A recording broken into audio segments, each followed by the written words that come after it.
Let us start this course by welcoming you to this academy. So ये एक complete course है 11 का plus JEE NEET जब भी चालू होगा within a month. Okay, and throughout this course, as I told you, we will have online live option and recording available. So let me begin my today's session by welcoming you to this academy. Without speaking a lot about anything else, हम आज का introductory lecture जो है वो start करते हैं। तो पहला लेक्चर का बेसिक आइडिया ये होता है कि पूरे साल में या फिर एकेडमिक ईयर में 8-9 मंथ्स में हमको क्या क्या करना है, क्या क्या सीखना है। आपने 10th में क्या सीखा, अब 11th में क्या देखना है फिजिक्स में। ये जो पहला लेक्चर है, the flow of this lecture will be like, सबसे पहले हम सिलेबस का इंट्रोडक्शन देखेंगे कि क्या क्या हमको इस पूरे साल में फिजिक्स में which topics we have to learn, और आपने इस टॉपिक के लिए 10th में क्या बेसिक्स आपका हुआ होगा, 9th में क्या बेसिक हुआ है, तो ओवरऑल स्कूल में क्या सीखा है और अब हमें क्या करना है। तो आज के सेशन में हम स्टार्ट करेंगे with introduction to the syllabus first. Syllabus का हम ऐसे इंट्रोडक्शन लेंगे अच्छे से। Then we have a rule here कि हम लोग एक शेड्यूल बना के चलते हैं। वी अलॉट सम डेज कि 15 दिन, 20 दिन, 25 दिन इस चैप्टर के लिए इतने दिन हमको देने हैं, उतने ही दिन में कवर होना चाहिए। टेंटेटिव है, sometimes plus minus 10%, plus minus 1-2 दिन, 3 दिन होता है, but it is always good that we go with a schedule, क्योंकि जब शेड्यूल हाथ में होता है तो वी नो कि हमारा स्पीड ज्यादा है, कम है, और एक डेडलाइन के साथ हमको जाना है। इसमें रिवीजन सेशंस भी इंक्लूडेड होते हैं, राइट। तो we will see what is the schedule for this syllabus.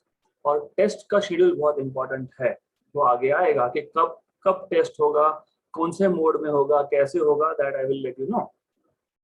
And what are instructions for live classes. जब आप लाइव क्लासेस अटेंड करोगे, अभी फिलहाल तो लाइव ही है हमारा, बट इन जनरल जब आप लाइव क्लास ज्वाइन करते हो तो you have to follow certain rules that I will tell you.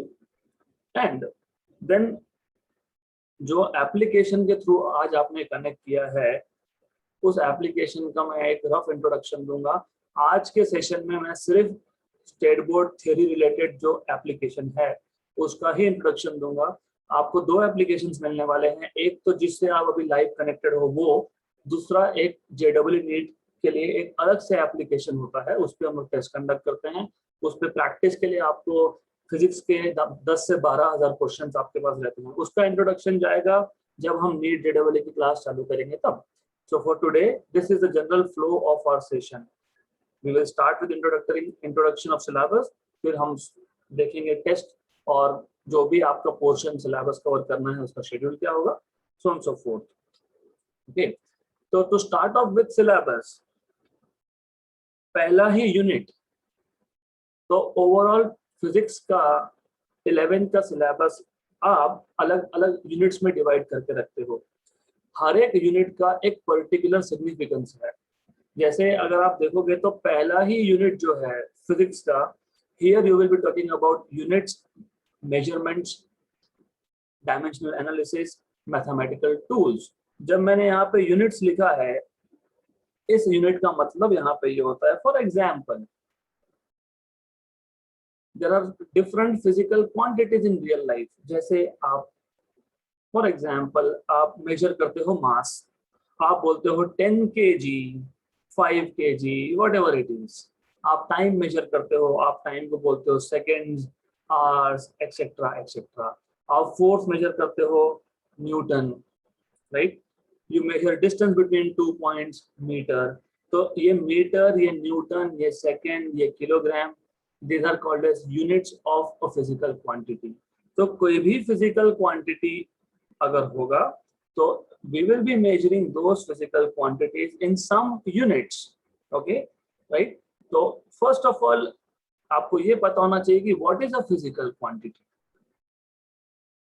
तो फिजिकल क्वांटिटी मतलब आप रियल लाइफ में जो कुछ मेजर कर सकते हो, whatever you can measure. I have a cup here. Can I measure mass of this cup, weight of this cup? Yes. that is a physical quantity. Can I measure diameter of this cup? Yes, that is a physical quantity. Can I measure volume? Yes, that is a physical quantity. क्या हम time major कर सकते हैं? तो time is a physical quantity. तो जो कुछ भी आप मेजर कर सकते हो उसको हम बोलते हैं physical quantity. What ever you can measure, speed, distance, acceleration, force, time, जो कुछ भी होगा वो. अब फिजिकल क्वांटिटी को हम दो पार्ट्स में डिवाइड करते हैं. एक को हम लोग बोलते हैं fundamental physical quantity, as you can see here, और एक को हम बोलते हैं डिराइव्ड फिजिकल क्वांटिटी. तो यूनिट 1 में हमारा फोकस होगा on the introduction of physical quantities. उसमें भी फंडामेंटल क्या है, जैसे लेंथ, मास, टाइम. लेंथ को, मास को या टाइम को मेजर करने के लिए आप लोगों को किसी भी और फिजिकल क्वांटिटी की जरूरत नहीं है. अगर मुझे दो पॉइंट्स का डिस्टेंस मेजर करना है, मतलब लेंथ मेजर करना है, तो मुझे सिर्फ एक स्केल की जरूरत है. I will put a scale here और मैं बोलूंगा हाँ ये 5 सेंटीमीटर है, ये 10 सेंटीमीटर है, 15 सेंटीमीटर है. That's it, right. लेकिन डिस्टेंस मेजर करने के लिए टाइम की जरूरत पड़ी क्या? नहीं. डिस्टेंस मेजर करने के लिए मुझे वेट की जरूरत पड़ी? नहीं. डिस्टेंस मेजर करना है तो मुझे कुछ और चाहिए? नहीं, आई डोंट नीड इट. तो ऐसे क्वांटिटीज जो किसी भी और क्वांटिटी पे डिपेंड नहीं करते for their measurement will be called as fundamental. And derived, for example, if I ask you find out या फिर what is velocity of an object, तो आप बोलोगे velocity हम define करते हैं displacement upon time या फिर distance upon time is speed. तो velocity या speed measure करने के लिए आपको distance और आपको time दोनों की जरूरत है. तो velocity या फिर स्पीड डिस्टेंस और टाइम से डिराइव हुआ है, इसलिए उसको बोलते हैं डिराइव क्वांटिटीज, राइट. तो पहले यूनिट में हम फिजिकल क्वांटिटी डिफाइन करने वाले हैं, फिर हम लोग फंडामेंटल फिजिकल क्वांटिटी क्या होता है और डिराइव क्वांटिटी क्या होता है. ओके, ये हम डिफरेंशिएट करेंगे. 3 ही फंडामेंटल क्वांटिटीज है, एक्चुअली इन रियलिटी 7 है, हम आगे देखेंगे, राइट. तो किस क्वांटिटी को हम फंडामेंटल बोलेंगे, किसको डिराइव बोलेंगे, this is what we will see in unit number 1. Then interestingly आपको पता होगा अलग अलग कंट्रीज में अलग अलग यूनिट्स यूज होते हैं. For example, if you know CGS system, CGS मतलब डिस्टेंस हम सेंटीमीटर में मेजर करते हैं, मास हम ग्राम में करते हैं, टाइम हम सेकेंड में करते हैं. ओके, या फिर किसी कंट्री में एमकेएस सिस्टम है, मास किलोग्राम में, टाइम सेकेंड में और डिस्टेंस मीटर में. तो मीटर, किलोग्राम, सेकेंड. सीजीएस मतलब centimetre, gram, second. Okay, because in India में मिक्सचर चलता है हर चीज का. क्यों चलता है? It is because of our history. हम एक ब्रिटिश कॉलोनी थे, तो ब्रिटिशर्स के जो यूनिट थे वो हम पे इम्पोज किए गए. तो अभी भी हम कहीं जगह पे फुट यूज करते हैं, फीट यूज करते हैं. तो एफपीएस डिस्टेंस हम मेजर करेंगे फीट में. Pound is used for mass, not in India anymore, and time in second. तो if you go to UK तो आपको पता लगेगा कि वहां पे मास किलोग्राम में नहीं यूज होता है. Weight is, mass is not measured in KG, it is measured in pounds, right. And distance is in feet. हम यहाँ पे भी करते हैं ना. मेरा प्लॉट 1000 स्क्वायर फीट है. What do you mean by that? तो आप स्क्वायर फीट आज भी यूज करते हो, राइट. तो अलग अलग कंट्री में अलग अलग फिजिकल क्वांटिटी को अलग अलग यूनिट्स में मेजर किया जाता है. एंड ओवरऑल ग्लोबली एक्सेप्टेड जो सिस्टम है उसको हम बोलते हैं एसआई. तो there is one more system of units which is SI system of units. तो we will go into details of all this system of units. तो हम डिफरेंट सिस्टम ऑफ यूनिट्स देखने वाले हैं. We will see different system of units, CGS, MKS, FPS, SI system and so on so forth. और उसका use भी हम देखेंगे. तो this will be in detail in unit number 1. Units, unit number 1 में 2 चैप्टर है. एक है units, dimensions and measurement. That detail will be in few more slides. हम देखेंगे आगे जाके, अगले पेज पे मैंने वो भी डिटेल दिए हैं. And then we will see what are different system of units, उसका use कहाँ पे है, so on and so forth.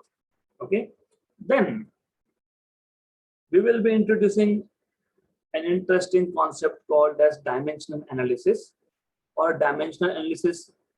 It plays a very important role. आपको जो competitive एग्जाम के लिए प्रिपेयर करना है उसके लिए डायमेंशनल एनालिसिस एक बहुत इंपॉर्टेंट रोल प्ले करता है. मैं एक सिंपल सा आपको एग्जांपल देता हूं, डिटेल तो हम देखने ही वाले हैं जब रियल सिलेबस चालू होगा. एक क्वेश्चन है, 4 ऑप्शन है. ओके, समटाइम्स ऐसा होता है कि हमको इस क्वेश्चन के बारे में कुछ भी नहीं पता, we know nothing about it. मुझे ये कॉन्सेप्ट ही नहीं पता, मैंने ये ऑप्शन में रखा था, मैंने ये पढ़ा ही नहीं है. But if you know dimensional analysis, अगर आपको कुछ फिजिकल क्वांटिटीज के यूनिट्स पता है, तो in that case without knowing, आपको फॉर्मूला याद नहीं आ रहा, कोई बात नहीं. आपको अगर कॉन्सेप्ट पता नहीं, कोई बात नहीं, फिर भी आप करेक्ट आंसर फाइंड कर सकते हो अगर आपको बेसिक्स चैप्टर 1 का बेसिक पता है तो. ऐसा होता है और हम लोग ऐसे एग्जाम्पल लेंगे, राइट. तो this is very important. Chapter number 1 of 11th, ये आपको आने वाले पूरी लाइफ में लगने वाला है. So you will be needing this, and specially if you go for engineering in future, तो आपको इसकी जरूरत पड़ेगी.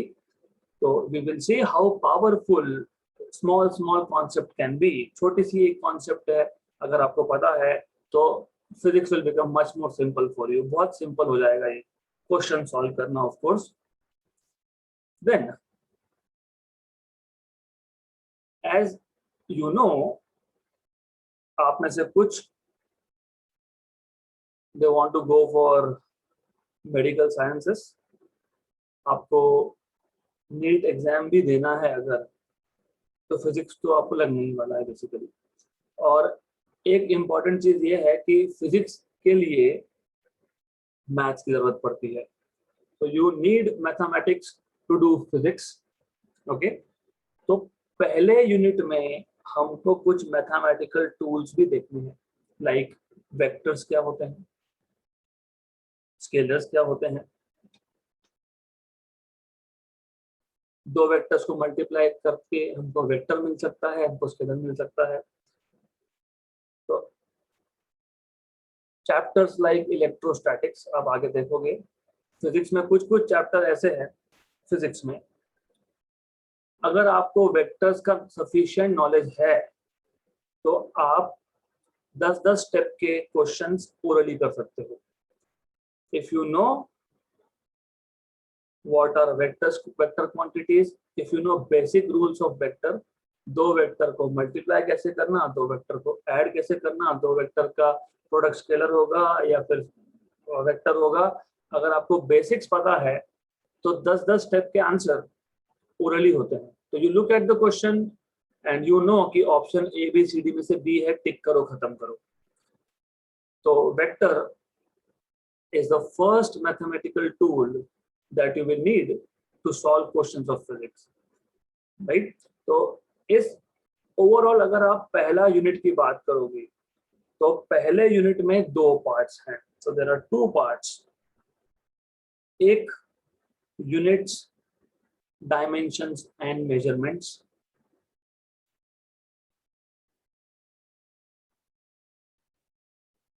Number 2 vectors. तो ये जो 2 चैप्टर है यूनिट नंबर 1 में, तो दिस इज मॉड्यूल 1 या यूनिट 1 बोल सकते हो. ये 2 chapter they will give you a slight feel of real world. Physical world में आपको क्वांटिटीज को मेजर कैसे करना है, मैथमेटिक्स कैसे अप्लाई करना है फिजिक्स के लिए. तो this will just give you a basic idea.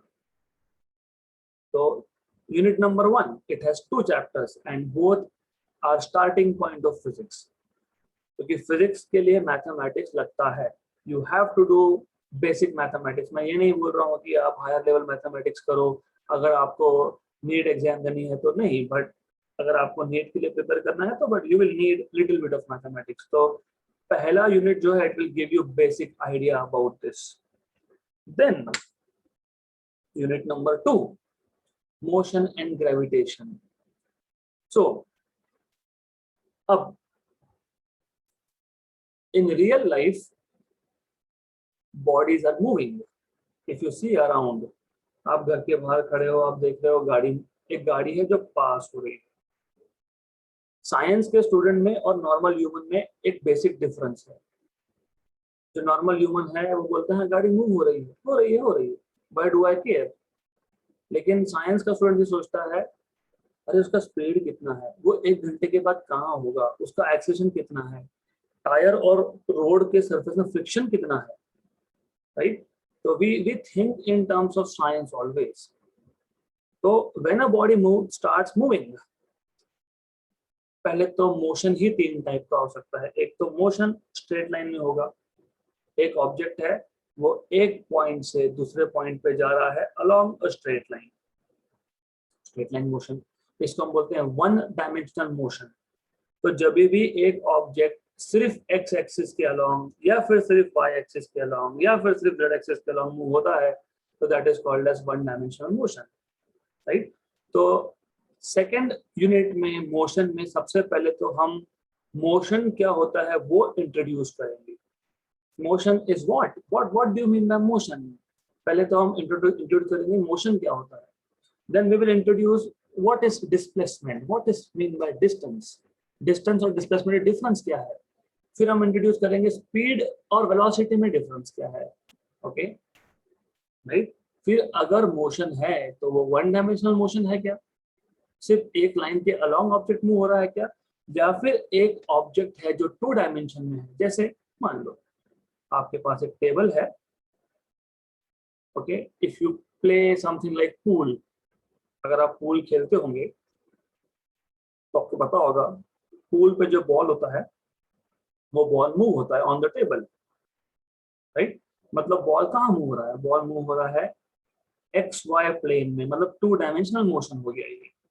या फिर एक पार्टिकल है जो सर्कुलर मोशन परफॉर्म कर रहा है, ये भी 2 डायमेंशनल मोशन है because the motion is in X as well as Y direction. या फिर अगर आप क्रिकेट खेलते हो और आपने बॉल, योर बैटिंग और बॉल आया, आपने बॉल को मार दिया, तो ball will also go in 2 dimensions, right, projectile motion है ना, इसको projectile motion बोलते हैं। सो आई मीन बॉल को आपने हिट किया, पहले बॉल ऊपर गया फिर बॉल नीचे आया, दिस इज 2 डायमेंशनल मोशन। तो हम 2 डायमेंशनल मोशन के सारे इन डिटेल एनालिसिस करेंगे। So now we will have to start thinking like a science student. अब नो मोर हम बोलेंगे हाँ मैंने मारा तो मारा, अरे बट कितने एंगल पे मारा, कितने एंगल पे मारना चाहिए so that the ball goes up to maximum distance, कितनी वेलोसिटी से मारना चाहिए, कितने एंगल पे मारना चाहिए। तो we will do in depth analysis of such motion. तो हम 1D मोशन, हम 2D मोशन का इन डेप्थ एनालिसिस करेंगे and we will see what are different types of 2D motion, like projectile है, सर्कुलर है, so on so forth, okay. 3 dimensional motion आपको for this year you don't have 3-dimensional motion. So in 11th standard we will be focusing on 1D 2D and in detail analysis, क्योंकि जब मैं motion की बात करता हूँ, motion कैसा भी हो, मोशन ऐसा हो, मोशन सर्कुलर हो, doesn't matter, any motion can be represented mathematically। तो ये जो मोशन है प्रोजेक्टाइल का, जैसे आपने क्रिकेट बॉल को मार दिया, आपने फुटबॉल खेलते खेलते फुटबॉल को किक मार दिया, या फिर आपके पास एक पार्टिकल है जो सर्कल में ही घूमे जा रहा है, तो ये सारे के सारे मोशन को आप मैथमेटिक्स में भी लिख सकते हो। You can write it in terms of equation, आप इसको इक्वेशन के टर्म में भी लिख सकते हो। तो ये सारा फिजिक्स हम लोग मोशन इस केस में डेवलप करने वाले हैं, okay. Then in unit number 2 we will see what are the basic forces in nature। इस यूनिवर्स में whatever forces you experience, जैसे अभी हम न्यूटन की बात करते हैं, है ना, एप्पल उसके सर पे आके गिरा, है ना, तो उसको लगा अरे ग्रेविटी है। तो ऐसे नेचर में 4 फंडामेंटल फोर्सेस होते हैं। Of course one of the forces is gravitation. दूसरा फंडामेंटल फोर्स है नेचर का, that is electromagnetism. Then you have nuclear force. Nuclear force में दो, एक स्ट्रॉन्ग न्यूक्लियर फोर्स, एक weak nuclear force. So we will give a rough introduction about various forces of nature. तो nature के 4 fundamental forces है, gravitation, electromagnetic forces, strong nuclear force, week nuclear force, right. Strong nuclear force और week nuclear force ये completely 12th में cover होने वाला है।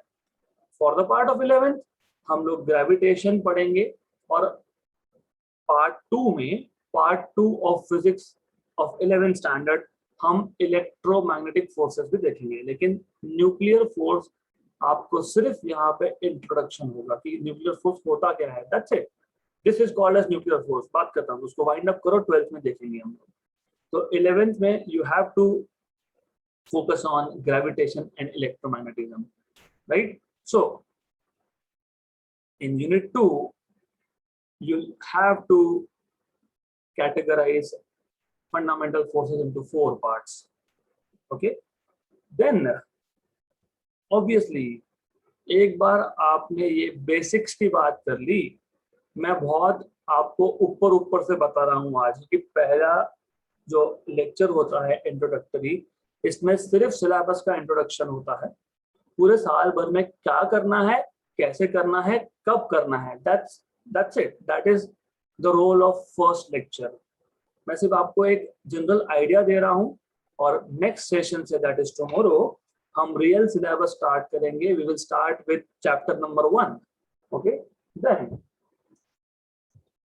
Unit number 2, as you can see, motion के बाद we will have to study gravitation also। अभी gravitation में सबसे बेसिक चीज क्या है? ग्रेविटेशन में सबसे बेसिक चीज ये है कि दो masses they always attract each other with a force। मान लो मेरे पास मास m1 है, मास m2 है, इन दोनों में हमेशा अट्रैक्टिव फोर्स होगा, always, that is given by Gm1 m2 by r square, where r is distance between two masses। तो इसको हम लोग बोलते हैं न्यूटन्स लॉ ऑफ ग्रेविटेशन। तो सबसे पहले हम न्यूटन्स लॉ ऑफ ग्रेविटेशन क्या होता है वो इंट्रोड्यूस करेंगे। Then we will talk about Kepler's laws of planetary motion. आपको पता है, according to Kepler's law, because you already know, हमारे सोलर सिस्टम में जो 8 प्लैनेट्स है, those 8 planets revolve around sun, है ना, आपको पता होगा। any planet revolve around sun and the sun is at one of the foci। what is foci? मैं ये सारा डिटेल बताऊंगा, मैं इसको मैथमेटिकली भी प्रूव करूंगा। तो जो मैथमेटिक्स भी रिक्वायर्ड रहेगा, मैथमेटिक्स का कुछ टर्म आ गया, जैसे लोकस, जैसे व्हाट इज फोकस, ये सारे चीजें, जैसे equation of circle x² + y² = r², equation of ellipse. तो जो रिक्वायर्ड है, we will talk about mathematics when we study this chapter in detail. तो Kepler's laws of planetary motion भी हमको सीखना है इसी चैप्टर में, right. Then we have to study acceleration due to gravity. Now up to school level, what do you know? Up to school level आपको पता है कि value of g acceleration due to gravity is constant 9.8 metre per second square. But this is not the reality. In reality अगर आप अर्थ के ऊपर जाओगे, मान लो ये सर्कल अर्थ है, जैसे ही अर्थ के ऊपर जा रहे हो तो g की वैल्यू कम हो रही है,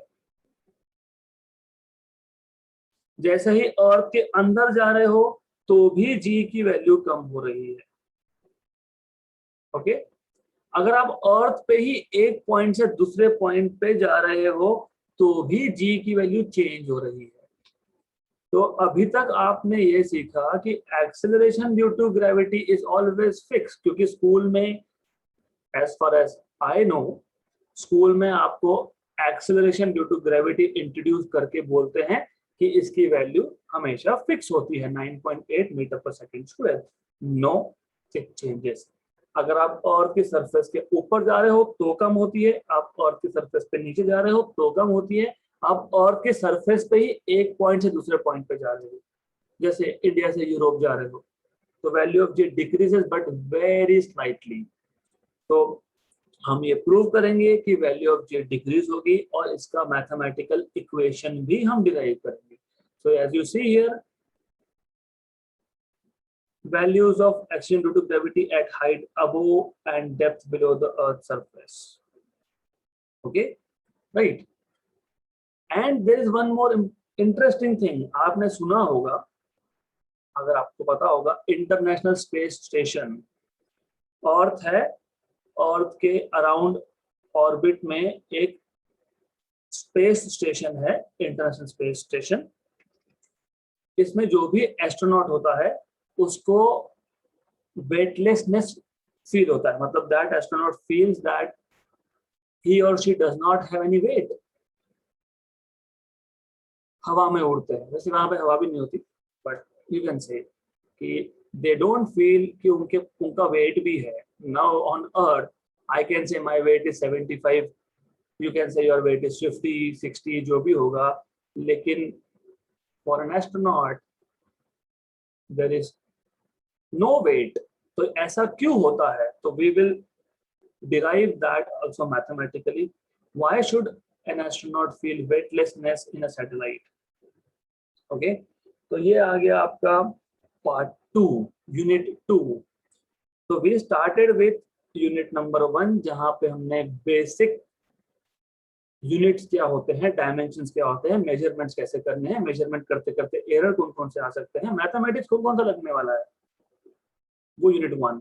यूनिट 2 में हमने स्टार्ट किया, हमको पढ़ना है मोशन। और मोशन जब आप बात करते हो तो मोशन फोर्स के बिना नहीं होता है, फोर्स होगा तो मोशन होगा।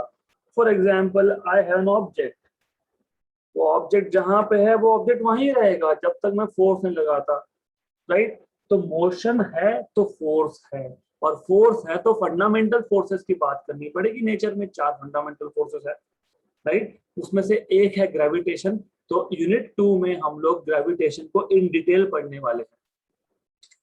Then in unit number 3, now as you already know, in unit 3 you will be studying properties of matter, but as you already know कि आप मैटर को 3 डिफरेंट पार्ट्स में डिवाइड कर लेते हो। कौन कौन सा? Solid, liquid, gases, right? Actually 5 होते हैं, solid, liquid, gases, plasma, and दूसरा एक हायर लेवल है, तो I will not talk about it, okay? Bose Einstein condensate बोलते हैं उसको, तो anyways I will not talk about it. मैं I will stick to 3 states of matter. आपको पता है कि नॉर्मल रूम टेम्परेचर पे you have 3 states of matter. Plasma बहुत हाई टेम्परेचर पे एग्जिस्ट करता है, तो मैं नॉर्मल रूम टेम्परेचर की बात कर रहा हूँ, solid, liquid, gases, okay, right? अब सॉलिड में ही बहुत सारे टाइप्स भी होते हैं डिपेंडिंग ऑन प्रॉपर्टी। जैसे फॉर एग्जाम्पल मैं कुछ सिंपल सा एग्जाम्पल देता हूँ, ओके? लेट अस से मेरे पास एक पेंसिल है, उस पेंसिल को मैंने फोर्स लगाया, वो टूट गया। अब मैं फोर्स रिमूव कर देता हूँ, फिर अपने आप जुड़ेगा क्या वापस? नहीं हो सकता, इट इज नॉट पॉसिबल। तो ऐसे सब्सटेंसेस को हम लोग बोलते हैं प्लास्टिक इन नेचर। तो प्लास्टिक सब्सटेंसेस मतलब वो सब्सटेंसेस होते हैं जिसपे आपने फोर्स लगाया और आपने फोर्स लगा के रिमूव कर दिया, there is no way those substances can regain their original shape, size, dimension, जो भी है वो, right? तो solid can be classified into plastic materials। आपने एक बार लगा दिया, टूट गया, वापस से कितना भी, मतलब आइडिया इज, आपके घर में रबर बैंड होगा, मेरे पास यहाँ है नहीं, अब अगर होता तो मैं बता देता। I don't see rubber band, let me check if I have one. इसको मान लो ये रबर बैंड है, इट इज एक्चुअली वायर। तो देखो मैंने इसको स्ट्रेच किया, आई एम पुलिंग इट, है ना, शेप चेंज हुआ, मैंने छोड़ दिया, वापस उसका ओरिजिनल शेप रिगेन हुआ। तो there are some material in which I have best example here, elastic, rubber band, elastic। मैं इसको फोर्स लगा रहा हूँ एंड उसका शेप चेंज हो रहा है, एक्सटेंड हो रहा है, मैंने छोड़ दिया, it regains its original shape. तो देयर आर मटेरियल्स जिस पे आप फोर्स लगाओ, फोर्स निकाल दो, वापस से ओरिजिनल शेप आ गया। देयर आर मटेरियल्स जिस पे आप फोर्स लगाओ, शेप बिगड़ गया तो बिगड़ गया, वापस नहीं होने वाला अब वैसा। तो you will study those materials in detail.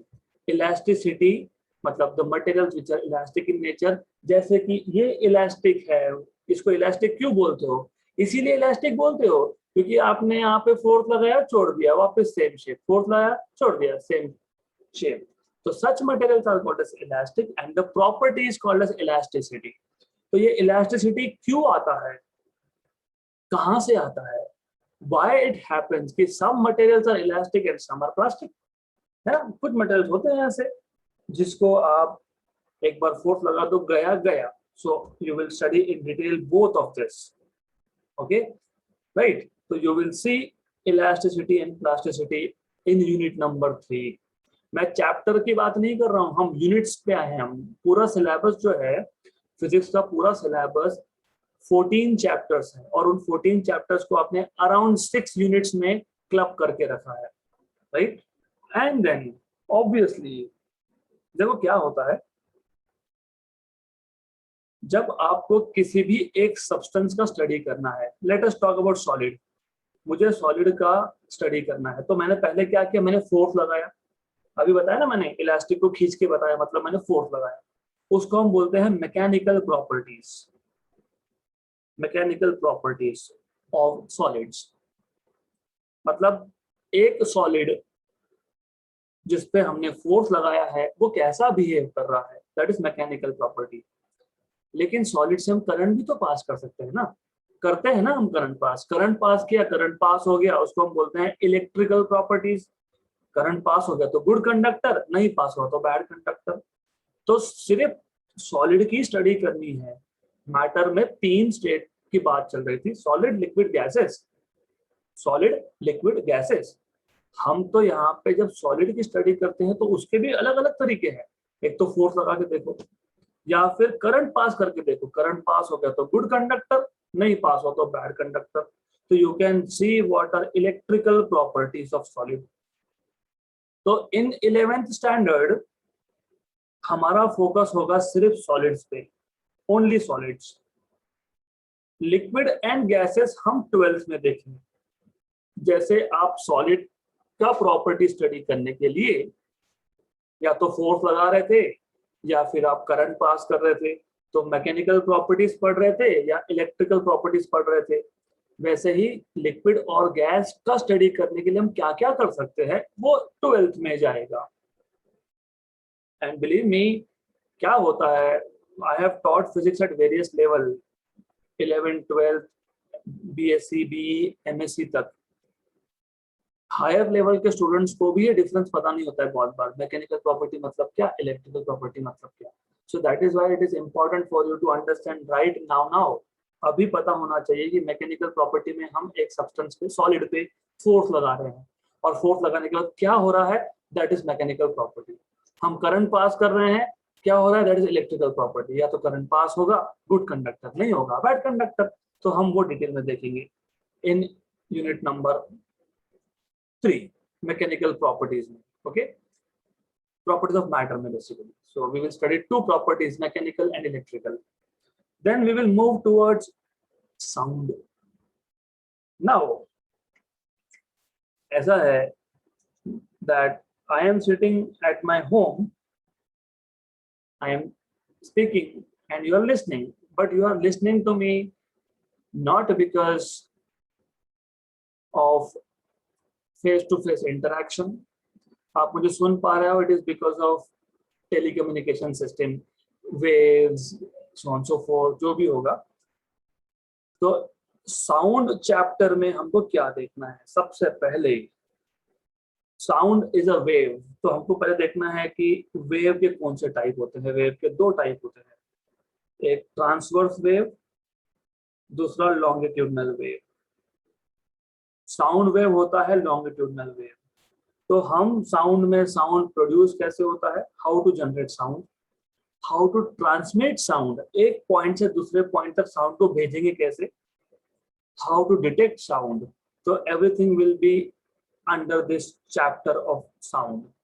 मैं ज्यादा डिटेल में नहीं जाऊंगा क्योंकि इसका डिटेल बताने के लिए पहले बेसिक्स बनाना पड़ेगा हम लोगों को। ट्रांसवर्स वेव क्या, लॉन्गिट्यूडनल वेव क्या, उसके प्रॉपर्टीज क्या, इसके प्रॉपर्टीज क्या, ट्रांसवर्स वेव का स्पीड क्या और लॉन्गिट्यूडनल वेव का स्पीड क्या। So I will not go to further details, just इतना याद रखो, इतना समझ लो कि साउंड चैप्टर में हमको वेव्स का पूरा बेसिक देखना है, फिर वेव के दो कैटेगरीज देखने हैं, और उसमें एक कैटेगरी में साउंड आता है, साउंड कैसे प्रोड्यूस होता है, साउंड कैसे ट्रांसमिट होता है, साउंड कैसे डिटेक्ट होता है, everything we will be studying in this particular chapter. And obviously मैं एक इंटरेस्टिंग एग्जांपल बताता हूँ रिलेटेड टू साउंड। आपने डॉपलर इफेक्ट का नाम सुना होगा, नहीं भी पता होगा तो एक्सपीरियंस तो हर किसने किया है। एग्जाम्पल, हम लोग रेलवे स्टेशन पे खड़े हैं, so I am standing on a platform waiting for train to come. जैसे ही ट्रेन आई तो ट्रेन अपना हॉर्न ब्लो कर रहा था, ओके। जब ट्रेन मेरे पास आ रही है तो साउंड मैं ज्यादा सुन पा रहा हूँ, मतलब मुझे लग रहा है कि साउंड का इंटेंसिटी बढ़ गया, हॉर्न का जो इंटेंसिटी है वो बढ़ गया।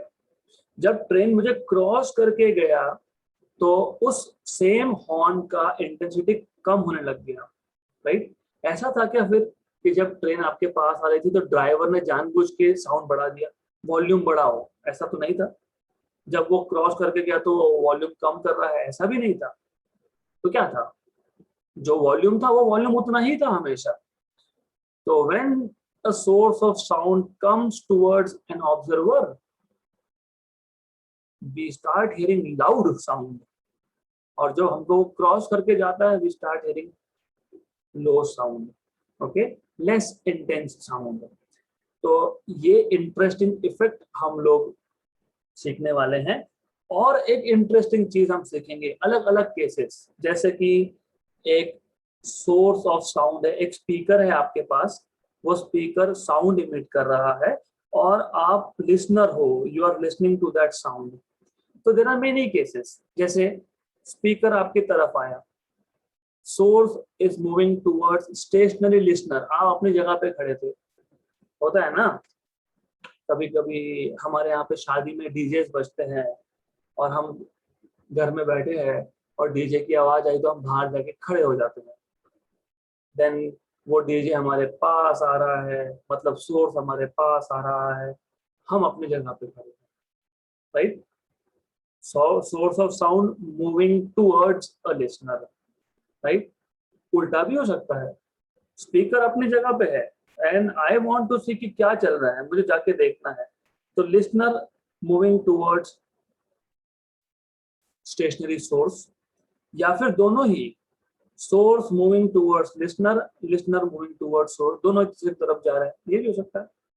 हो सकता है दोनों एक दूसरे से दूर जा रहे हैं, ये भी हो सकता है, होता है ना ऐसा।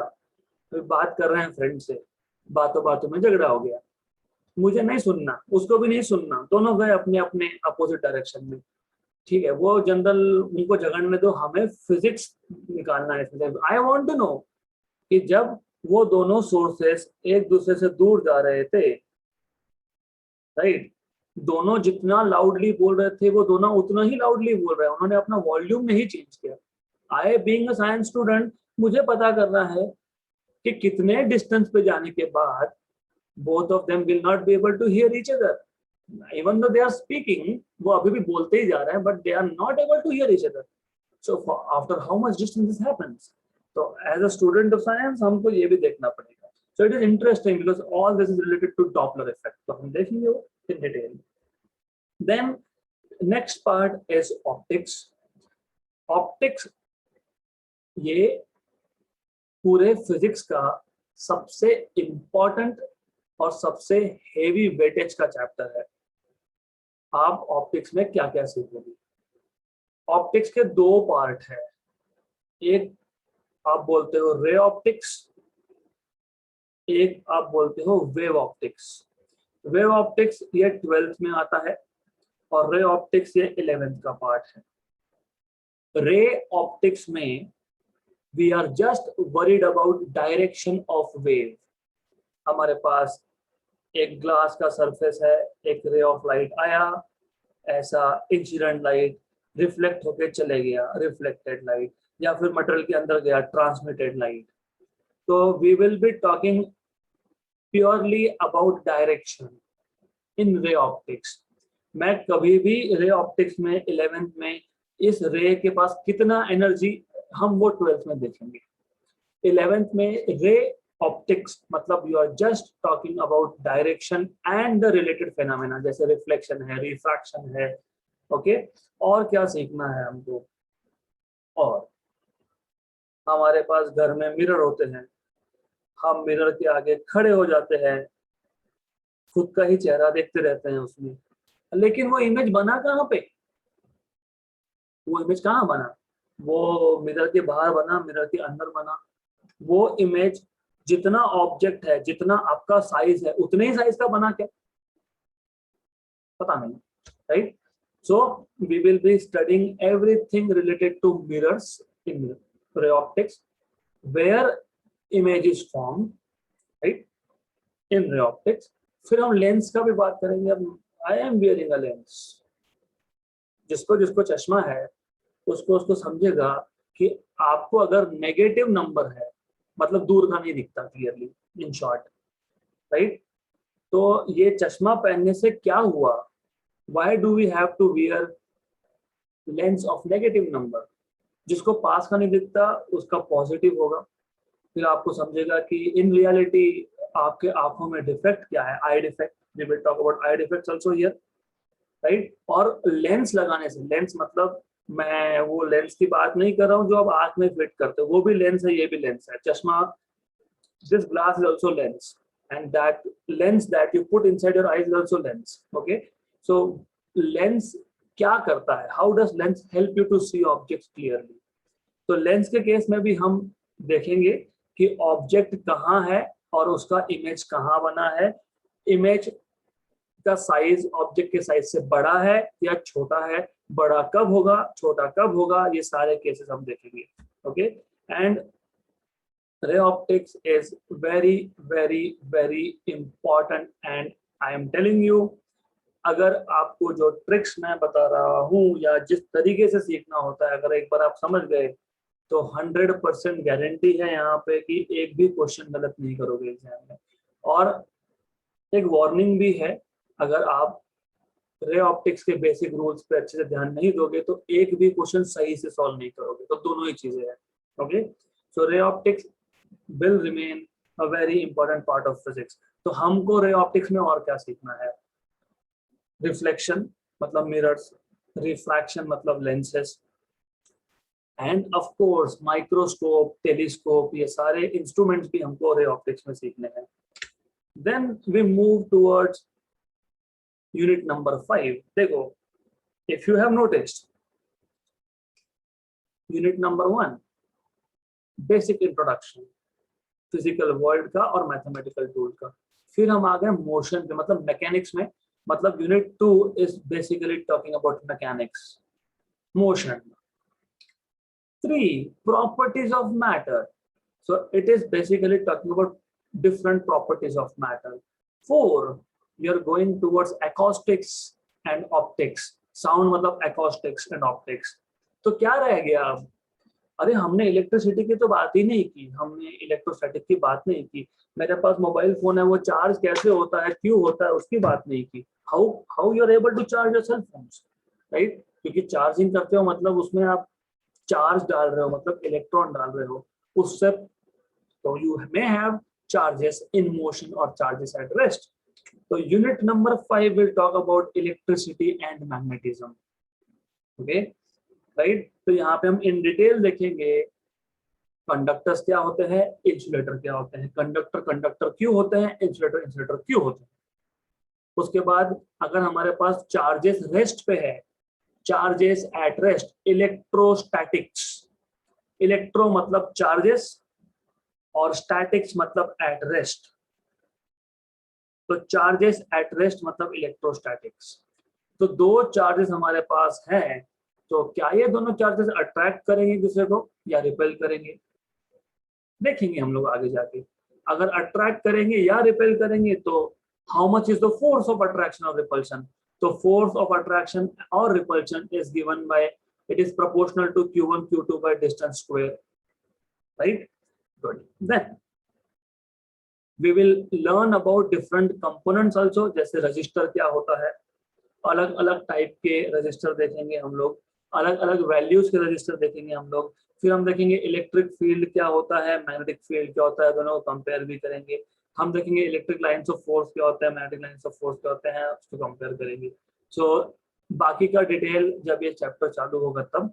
एंड यस, मैं बहुत बेसिक से स्टार्ट करता हूँ, right from what is a charge, फिर चार्जेस के प्रॉपर्टीज, फिर चार्जेस के बीच में force, so on so forth. So we will see in detail of this. Okay, अब next part is interesting communication. I am talking to you, I am communicating with you with the help of modern day technology. Internet किस पे चलता है, depends. अगर आप mobile data पे connected हो, if you are connected on mobile phones, तो you are using radio waves. तो मैं यहाँ से बोल रहा हूँ, वो साउंड सिग्नल इलेक्ट्रिकल सिग्नल में कन्वर्ट होके ट्रांसमिट हो रहा है, सैटेलाइट पे जा रहा है, सैटेलाइट से आपके फोन पे आ रहा है, आपके फोन में भी एक ट्रांसड्यूसर है जो उस वेव को पहले इलेक्ट्रिकल सिग्नल में कन्वर्ट करेगा, फिर इलेक्ट्रिकल सिग्नल से साउंड में कन्वर्ट करेगा। तो क्या हुआ, मैंने यहाँ से बोला साउंड कन्वर्ट हुआ किसमें, इलेक्ट्रिकल सिग्नल में, करंट्स में। इलेक्ट्रिकल सिग्नल कन्वर्ट हुआ वेव में, रेडियो वेव में, वो गया सैटेलाइट पे, सैटेलाइट से आपके फोन पे, आपके फोन ने क्या किया, उस रेडियो वेव को कन्वर्ट किया वापस से इलेक्ट्रिकल सिग्नल में, इलेक्ट्रिकल सिग्नल से वापस कन्वर्ट किया साउंड में, and you can listen to me. तो ये सारा आता है इन कम्युनिकेशन सिस्टम्स। तो हम इन डिटेल देखेंगे इलेक्ट्रोमैग्नेटिक वेव क्या होता है, उसका प्रॉपर्टी क्या होता है, इलेक्ट्रोमैग्नेटिक वेव के अलग अलग रीजन कौन से होते हैं, जैसे एक्सरे, जैसे गामा रे, जैसे यूवी रे, जैसे visible, infrared, radio wave, microwave. हर एक वेव, चाहे वो माइक्रोवेव हो, चाहे वो रेडियो वेव हो, चाहे वो यूवी वेव हो, चाहे वो एक्सरे हो, ये प्रोड्यूस कैसे होता है। फिर माइक्रोवेव ओवन में माइक्रोवेव ही क्यों यूज करते हैं, तो इलेक्ट्रोमैग्नेटिक वेव का हर एक रीजन वेव जनरेट कैसे होता है, ओके, उस वेव का यूज कहाँ पे होता है, ये सब हम इन डिटेल देखेंगे। एंड ऑब्वियसली हम कम्युनिकेशन सिस्टम भी देखेंगे, जो मैंने आपको बताया ओरली, मैं बोल रहा हूँ क्या क्या हो रहा है, what is happening, how you are able to hear me sitting at home. तो ये सारा का सारा कम्युनिकेशन सिस्टम में जाएगा। Then last but not the least, semiconductors. अगर सेमीकंडक्टर नहीं होते तो आप मोबाइल फोन यूज नहीं कर पाते, अगर सेमीकंडक्टर नहीं होते तो आप कंप्यूटर्स, टैबलेट्स यूज नहीं कर पाते। Semiconductors are materials which are in between conductors and non-conductors, conductors and insulators, good conductors and bad conductors का बीच का है ये। तो सेमीकंडक्टर ऐसे मटेरियल होते हैं जो under some condition electricity conduct करेंगे, करंट कंडक्ट करेंगे, एंड अंडर सम कंडीशन नहीं करेंगे।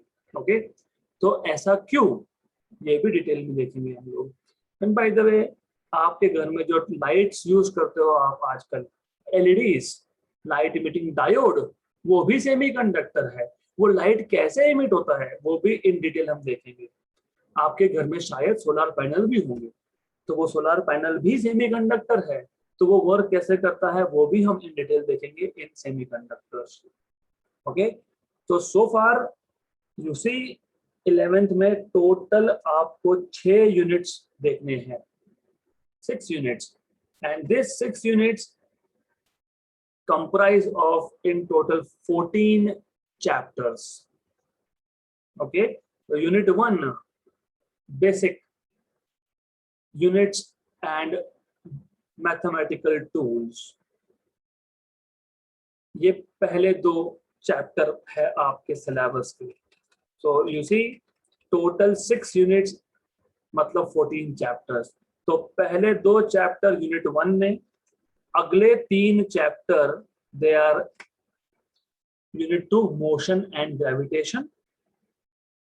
उसके बाद प्रॉपर्टीज ऑफ मैटर में मैंने जैसे बताया था आपको, mechanical properties and thermal properties हम देखेंगे, that will be into unit number 3। Then अगले 2 chapter sound and optics unit number 4। Then अगले 3 chapters electrostatics, current, electricity and magnetism, ये 3 चैप्टर यूनिट नंबर 5। एंड आखिरी के 2 electromagnetic waves and communication system and semiconductor unit number 6। तो total 14 chapters 6 units, इतना हमको 11th physics में करना है। 14 चैप्टर्स 6 यूनिट्स। ओके, तो एज आई टोल्ड यू, अगर हमको जेडबलई नीट या किसी भी टाइप का exam including board exam including CET अगर हमको अच्छे से कंप्लीट करना है, and if you want to score very well, तो we have to give a lot of time and dedication here, हर एक चैप्टर को in detail. And just to tell you, situation COVID का है, सिलेबस गवर्नमेंट ने कम किया या नहीं किया, मैं पूरा ही पढ़ाता हूँ। I will take every single thing, क्योंकि अगर स्टेट बोर्ड में नहीं भी हुआ तो आपको जेडबलई या नीट में लगेगा। तो इस पूरे के पूरे सिलेबस में not even a single topic will be left out. Last year because of this pandemic बहुत सारा सिलेबस रिड्यूस हो गया था, but then I don't know if you keep track of the things और नॉट, लेकिन वो जेडबलई NEET के लिए फिर भी था ही। तो 14 चैप्टर्स में एक भी ऐसा टॉपिक नहीं होगा कि जो हम कवर नहीं करेंगे। हाँ, ये हो सकता है जैसे इलेक्ट्रोस्टैटिक्स का, करंट, इलेक्ट्रिसिटी का और मैग्नेटिज्म का आधा पार्ट 11th में है, आधा पार्ट 12th में है। तो मैं ये बोल सकता हूँ कि जेई नीट के लिए स्टेट बोर्ड थ्योरी के लिए नहीं, जेई नीट के लिए मैं ये कंबाइंड 12th में कवर करूंगा, only for JEE NEET preparation, ये हो सकता है। ओके, बट थ्योरी वाइज पूरा का पूरा हम लोग अगले 8 से 9 महीने में कवर करने वाले हैं। सो 8 to 9 months अगर हमको करना है तो वी नीड अ शेड्यूल। तो हियर यू गो, 24th में आज है, आज इंट्रोडक्शन था, तो कल से हम स्टार्ट करेंगे सिलेबस। तो ये जो स्टार्ट डेट और एंड डेट दी है चैप्टर की, it is based on previous batches. तो पिछले बैचेस में मुझे कौन सा चैप्टर कंप्लीट करने में कितने लेक्चर लगे हैं, उसके अकॉर्डिंग शेड्यूल बनता है, राइट। तो 25th मतलब कल से 13th of June, मतलब रफली इफ यू कैन सी रफली ओके 18 days। तो these are tentative dates, मैंने लिखा है all dates are tentative and they are subject to change। हो सकता है कोई चैप्टर हमारा प्लानिंग से पहले खत्म हो जाए, हो सकता है प्लानिंग के बाद खत्म हो सकता है, राइट। और जैसे ही चैप्टर खत्म हुआ उसके 8 दिन बाद टेस्ट होगा, थ्योरी टेस्ट होगा, क्योंकि हम थ्योरी की बात करें तो थ्योरी टेस्ट होगा। यहाँ पे स्टेट बोर्ड के टेस्ट में पैटर्न क्या होता है, आपको ए सेक्शन में एमसीक्यू सॉल्व करने होते हैं, बी सेक्शन में आपको न्यूमेरिकल सॉल्व करने होते हैं, सी सेक्शन में आपको शॉर्ट आंसर होता है और डी सेक्शन में आपको लॉन्ग आंसर लिखने होते हैं। तो हमारा जो टेस्ट पैटर्न है वो 4 सेक्शन में नॉर्मली डिवाइडेड होता है, डिपेंडिंग ऑन चैप्टर ऑल्सो। हो सकता है किसी चैप्टर में न्यूमेरिकल्स है ही नहीं तो ये सेक्शन वहां से मिसिंग होगा, लेकिन नॉर्मल पेपर पैटर्न ये होता है। ओके, तो चैप्टर खत्म हुआ अगर 13th को, तो मान लेना कि 21st को आपका टेस्ट होगा। ओके, चैप्टर खत्म हुआ 8वें दिन पे टेस्ट, राइट। और चैप्टर खत्म होते से आपको नोट्स हैंड ओवर कर दिए जाएंगे चैप्टर वाइज, राइट। या you will have to come and pick it up, क्योंकि अगर ऑनलाइन सिस्टम चल रहा है हमारा तो I would want to have interaction with student. मैं चाहता हूं कि आप लोग कम से कम 15 दिन में एक बार आओ नोट्स लेने के लिए, साथ में डाउट्स भी लेके आओ, क्योंकि that is very important. This is important for me. आप लोगों को क्या समझ में आ रहा है क्या नहीं आ रहा है, इसके लिए आपको आना पड़ेगा नोट्स कलेक्ट करने के लिए, डाउट्स को साथ में लेके आना। और आपके जो डाउट्स है वो व्हाट्सएप पे भी पूछ सकते हो, वो जो अपना एप्लीकेशन है उसमें चैट ऑप्शन है वहां पे भी पूछ सकते हो। आप लाइव सेशन की डिमांड भी कर सकते हो कि मुझे ये टॉपिक समझना है, तो I want to have a live session, I want to have a offline session, तो you can ask, right. So जब तक क्लासेस प्योरली ऑनलाइन मोड में है, and of course there are some student जो साल भर ऑनलाइन ही करने वाले हैं, राइट, तो उनके लिए स्पेसिफिकली ये इंस्ट्रक्शन है, क्योंकि अब टेस्ट आपको ऑनलाइन देना पड़ेगा। तो rule number 1 of test, test का टाइमिंग चेंज नहीं होता। 4 बजे का बैच है तो 4 बजे के बैच के टाइम पे ही टेस्ट होता है। Okay, right. तो 4 बजे का टाइम है तो 4 बजे के टाइम पे ही होगा। ऐसा नहीं होगा कि टेस्ट सुबह रख दी, नहीं, it will be at that time.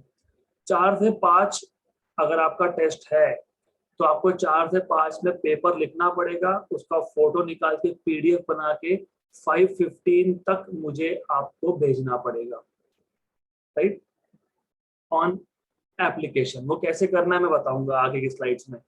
तो test if it is in online mode, offline classes convert हो गई तो टेंशन ही नहीं है, आप सामने बैठ के लिखोगे, so that is not an problem. But we have to prepare. अगर ऑफलाइन का परमिशन फिलहाल नहीं मिलता है क्योंकि नंबर ऑफ केसेस वापस बढ़ जाते हैं, तो हमको ऑनलाइन में ही रहना पड़ेगा। तो उस केस में भी 4 से 5 1 घंटा पेपर लिखने का टाइम होगा, फोटो निकालना है sequentially, page number 1 2 3 sequentially photo निकाल के पीडीएफ बना के भेजना है।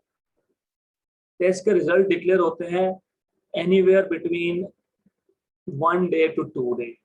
तो 24 आवर से लेके 48 आवर में आपका रिजल्ट डिक्लेयर होता है विथ डिटेल्ड एनालिसिस कि आपने सेक्शन ए में क्या गलत किया, आपने सेक्शन बी में क्या गलत किया, ये सब आपको पता होगा।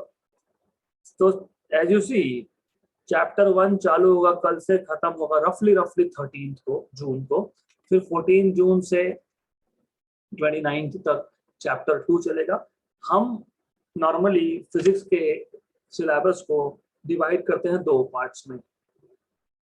पहले 7 चैप्टर जाते हैं फिजिक्स 1 में, अगले 7 चैप्टर जाते हैं फिजिक्स 2 में। तो रफ पैटर्न क्या है, not rough but fix pattern, हम पार्ट 1 के 2 चैप्टर लेते हैं, फिर पार्ट 2 के 2 लेते हैं, फिर पार्ट 1 के अगले 2 लेते हैं, फिर पार्ट 2 के अगले 2 लेते हैं। So this is what we do, right, क्योंकि आपके कॉलेजेस में भी ऐसा ही चलेगा, right.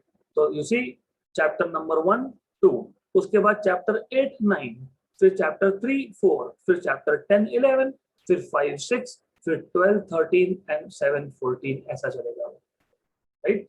So this is how the course will be conducted. 2 chapter part 1 से, 2 चैप्टर पार्ट 2 से, 2 चैप्टर पार्ट 1 से, 2 चैप्टर पार्ट 2 से, एंड टेंटेटिवली रफली 8 फरवरी को हमारा सिलेबस खत्म होगा, और नॉर्मली होता है। ओके, समटाइम्स मुझे थोड़ा सा डिले करना पड़ जाता है, क्योंकि कभी कभी ऐसा होता है कि मैंने जो टेंटेटिव डेट दिया है उससे पहले ही हमारा खत्म हो रहा है, लेकिन कॉलेजेस में या बाकी सब्जेक्ट्स में पीछे चल रहे हो, तो that is why I have to slow down, क्योंकि नॉर्मली 15th ऑफ फेब मैं 12 चालू कर देता हूँ, हर साल का यही सिस्टम है मेरा। ओके, तो दिस शुड बी क्लियर, और ये लेक्चर के बाद आपको पीडीएफ मिल ही जाएगा, so you will have this dates with you. Now as I told you, आज के सेशन का फ्लो इंट्रोडक्शन हमारा हो गया, शेड्यूल मैंने बता दिया, लाइव क्लासेस के instructions, and then mobile application कैसे यूज करना है। तो ऑलरेडी आप लोगों ने ये एप्लीकेशन डाउनलोड करके रखा है, इसमें जो भी आपका बैच होगा वो वही बैच आपको दिखेगा। दिस इज माय सिस्टम, ये जो है मेरा मोबाइल का स्क्रीन देख रहे हो आप, तो व्हाटएवर इट इज, तो आपका जो भी बैच है आपको उतना ही दिखेगा। अभी फिलहाल सिर्फ आपको स्टेट बोर्ड दिख रहा होगा, 1 महीने के बाद या फिर 20 दिन के बाद you will also see one more batch there for JEE NEET separate batch. तो obviously when you click on your batch you will see something like this। जैसे हमारा बैच आज से स्टार्ट हुआ है, ये बैच कोड है, करेक्ट, राइट। और अगर आपको एप्लीकेशन के थ्रू लाइव कनेक्ट करना है तो यहाँ पे एक ज्वाइन क्लास का ऑप्शन आपको मिलेगा, मैंने वीडियो भी शेयर किया आपके साथ, वहां पे क्लिक करोगे आप डायरेक्टली क्लास में ज्वाइन हो जाओगे, लेकिन प्रोवाइडेड मोबाइल एप्लीकेशन और जूम दोनों इंस्टॉल होने चाहिए आपके मोबाइल में। देन अब ऐसा है कि हर एक चैप्टर पे मैं कुछ ना कुछ असाइनमेंट देता हूँ, some assignments you will have to do, numericals normally, तो असाइनमेंट्स कभी भी थ्योरी क्वेश्चन नहीं होते, न्यूमेरिकल्स होते। या फिर जो मैं टेस्ट लेता हूँ, तो टेस्ट और असाइनमेंट दोनों के दोनों असाइनमेंट सेक्शन में जाते हैं। तो जब आपके बैच पे क्लिक करोगे तो आपको दिखेगा ओवरव्यू, बाजू में अटेंडेंस से मुझे दिखता है, स्टूडेंट से मुझे दिखता है, you will not be able to see this two sections. उसके बाद आपको दिखेगा असाइनमेंट सेक्शन। तो when you see assignment section, यहाँ पे जो असाइनमेंट होंगे वो, या फिर जो टेस्ट मैं कंडक्ट करूंगा वो, टेस्ट भी मैं असाइनमेंट सेक्शन में ही कंडक्ट करता हूँ। तो जब भी टेस्ट होगा आपको दिखेगा test on chapter 6, 7, test on chapter 11, 12, so on so forth. आप जब इसको क्लिक करोगे तो अंदर पीडीएफ फॉर्मेट में पेपर अपलोड हो जाएगा जब भी टेस्ट होगी उस दिन, ओके, राइट। और वहीं पे अटैच फाइल का ऑप्शन भी मिलता है आपको, तो पेपर लिख के पीडीएफ बना के वहीं पे अटैच करना है आपने, मैं मार्क्स भी वहीं पे डिस्प्ले कर देता हूँ, okay, good. Then announcement, for example मुझे आपको रिमाइंड करवाना है टेस्ट का, तो मैं रिमाइंडर डालूंगा अनाउंसमेंट में, राइट, जैसे यहाँ पे दिखाया है मैंने। या फिर मुझे कुछ इंपॉर्टेंट अनाउंसमेंट देने हैं, या फिर मुझे दिवाली वैकेशंस डिक्लेयर करना है, व्हाटएवर इट इज, तो ये सारा जाएगा अनाउंसमेंट्स में। या फिर नोट्स अवेलेबल है अभी, प्रिंटेड नोट्स कलेक्ट करके आप कलेक्ट कर सकते हो, अनाउंसमेंट में जाएगा। एडिशनली व्हाट्सएप ग्रुप बाद में क्रिएट होगा, तो व्हाट्सएप ग्रुप पे भी अनाउंसमेंट जाते हैं और यहाँ पे भी अनाउंसमेंट जाते हैं, तो announcement is for general announcements.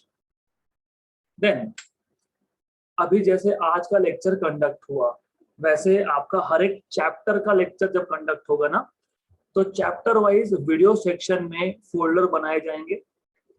तो you will C chapter 1, chapter 2, chapter 3, जैसे जैसे चैप्टर चालू होगा वैसे वैसे नया फोल्डर वहां पे ऐड होता जाएगा, राइट।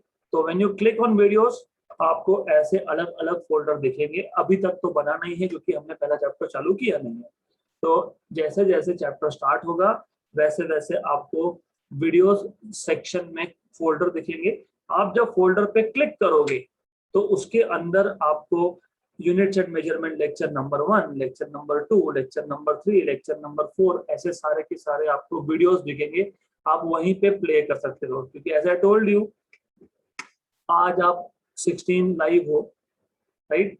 तो बाकी के जो बच्चे हैं they have opted currently for recording only, क्योंकि उनके यहाँ पे इंटरनेट का इशू है या फिर किसी और क्लास का ओवरलैप है, व्हाटएवर। क्लास का ओवरलैप तो नॉर्मली होता नहीं है, but yes in some cases ऐसा हो सकता है कि maybe you are not well, maybe you are travelling, okay, maybe आपके यहाँ पे इंटरनेट अच्छा नहीं है, तो लाइव क्लास में बीच में प्रॉब्लम हो रहा है। वैसे नॉर्मली नहीं होता अंडर एक्सट्रीम कंडीशन, जोरदार बारिश चल रही है हमारे यहाँ, तो फिर वो अलग केस है, ओके। तो जो भी लेक्चर इंक्लूडिंग आज का लेक्चर वो अपलोड होगा और आप उसी एप्लीकेशन में क्लिक करके वहीं पे आप लेक्चर देख सकते हो, रिकॉर्डेड लेक्चर। और ये रिकॉर्डेड लेक्चर कब तक अवेलेबल रहेगा? जब तक आप 12th में एंटर नहीं करते तब तक। एक बार 11th का सिलेबस खत्म, टेस्ट खत्म, कॉलेज में भी खत्म, तब जब तक कॉलेज का 11th का आपका सिलेबस नहीं होता तब तक सारा डेटा आपको अवेलेबल रहता है। स्टेट बोर्ड की बात कर रहा हूँ, JEE नीट 2 साल अवेलेबल रहता है। JEE नीट के लेक्चर्स आपको 2 साल तक, जब तक आपकी एग्जाम नहीं होगी तब तक अवेलेबल रहेगा। स्टेट बोर्ड का डेटा लेक्चर्स आपको जब तक आपका कॉलेज में 11th क्लियर नहीं होता, कवर नहीं होता, तब तक रहता है available. Then this is all about lectures, video lectures. अब वीडियो लेक्चर के बाजू में यहाँ पे आपको एक स्टडी मटेरियल सेक्शन भी दिखेगा। I have not put that into this presentation of today, so just a minute, I will put it now. Where it is? Where did it go? Give me a minute. Okay, so anyways, I don't have it now. तो ऐसा है, यहाँ पे study material आपको दिखेगा। Study material में भी आपको ऐसे ही फोल्डर दिखेंगे। जब आप उसको क्लिक करोगे तो उसमें जो लेक्चर हुआ है, आज का लेक्चर जैसे हुआ है, उसका PDF आपको अवेलेबल होता है। मतलब जो भी आज आपने सीखा है वो रिकॉर्डेड लेक्चर के साथ साथ PDF फॉर्मेट में भी आपको अवेलेबल होता है। ओके, तो वहां से आप नोट्स देख सकते हो। आप वहां से नोट्स देख के आपको खुद को कुछ नोट्स बनाने होंगे तो बना सकते हो, right. So that's all about today's session. तो आज हमारा इंट्रोडक्शन लेक्चर था। So from tomorrow we are going to start with chapter number 1. So we'll stop for today.